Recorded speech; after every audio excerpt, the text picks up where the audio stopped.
নমস্কার দর্শক বন্ধুরা, welcome to Bong football info. তো বন্ধুরা, 18ই আগস্ট আমরা একটা ঐতিহাসিক মুহূর্তের সম্মুখীন হয়েছিলাম, যেখানে প্রতিবাদের দাবিতে বাঙাল ঘটি মিলেমিশে এক হয়ে গেছিল। একটি মেয়ের জাস্টিসের জন্য বাংলার ফুটবল তথা ইস্টবেঙ্গল, মোহনবাগান ও মোহামেডান সমর্থকরা কাঁধে কাঁধ দিয়ে লড়লেন। মোহনবাগানি সমর্থকের কাঁধে ইস্টবেঙ্গল সমর্থক, ইস্টবেঙ্গল সমর্থকের হাতে মোহনবাগানের পতাকা, এছাড়াও মোহনবাগানি সমর্থকের হাতে ইস্টবেঙ্গলের পতাকা।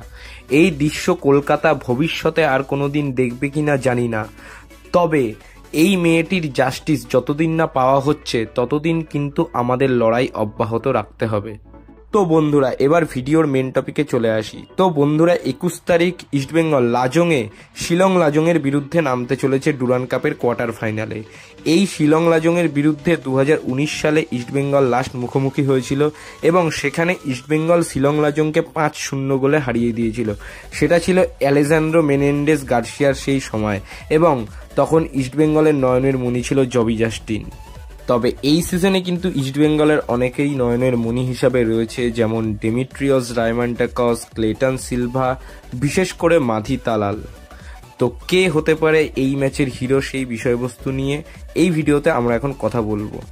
তো বন্ধুরা, ইস্টবেঙ্গল তাদের লাস্ট ম্যাচ খেলেছিল এফসি চ্যাম্পিয়ন্স লিগ 2 এর কোয়ালিফিকেশন ম্যাচ। সেটি ছিল আলটিন আসিরের বিরুদ্ধে, এবং সেই ম্যাচে ইস্টবেঙ্গল 3-2 গোলে পরাজিত হয়েছিল।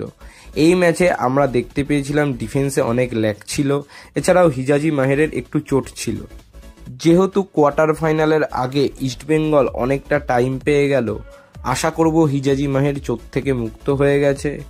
এবং লাস্ট ম্যাচে কিন্তু লালচুংলুঙ্গা ও সৌভিককে খুব একটা ভালো লাগেনি।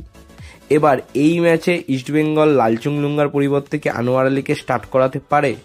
আমার মনে হয় না আনোয়ার আলীকে প্রথম থেকে খেলাবে, কারণ সে মাত্র 4-5 দিন হলো প্র্যাকটিস করেছে। আমার মতে লালচুংলুঙ্গাই স্টার্ট করবে, হয়তো সৌভিকের পরিবর্তে জিকসান এই ম্যাচে প্রথম থেকে খেলতে পারে। এছাড়াও আমরা আনোয়ার আলীকে সেকেন্ড হাফে দেখতে পারি, সে যেহেতু শিলংয়ে গেছে।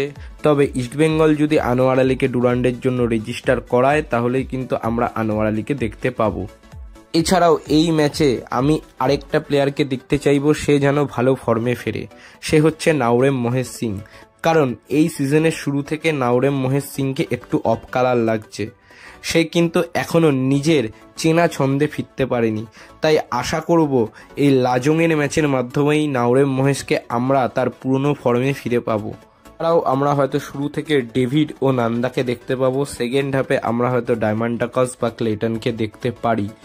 হয়তো এখনও পুরোপুরি ফিট না হওয়ার জন্য ডায়মান্টাকসকে প্রথম থেকেই খেলিয়ে রিস্ক নেবেন না কার্লোস কোয়াদ্রাত। এবার দেখা যাক ম্যাচে কি হয়। আর সবথেকে ইম্পর্টেন্ট বিষয় হচ্ছে শিলং লাজং কিন্তু একটা পাহাড়ি টিম, এদের খেলার মধ্যে একটা স্পিড আছে। আর ইস্টবেঙ্গলের রাইট ব্যাক ও লেফট ব্যাকদের কাছ থেকে আমরা দেখেছি তারা অফেন্সিভ ট্রানজিশনে ভেরি গুড হলেও ডিফেন্সিভ ট্রানজিশনে কিন্তু ভেরি ব্যাড। তাই এই ম্যাচটা কিন্তু ইস্টবেঙ্গলের লেফট ব্যাক ও রাইট ব্যাকদের জন্য একটা কঠিন পরীক্ষা হতে চলেছে। আর লাস্ট যে বিষয়টা নিয়ে কথা বলবো সেটা হচ্ছে হেক্টর ইউস্তে। আমরা সবাই জানি হেক্টর ইউস্তে আজ কলকাতায় চলে এসছে, এবং আমরা যতক্ষণে ভিডিওটা পোস্ট করব ততক্ষণে সে হয়তো শিলংয়েও চলে যাবে।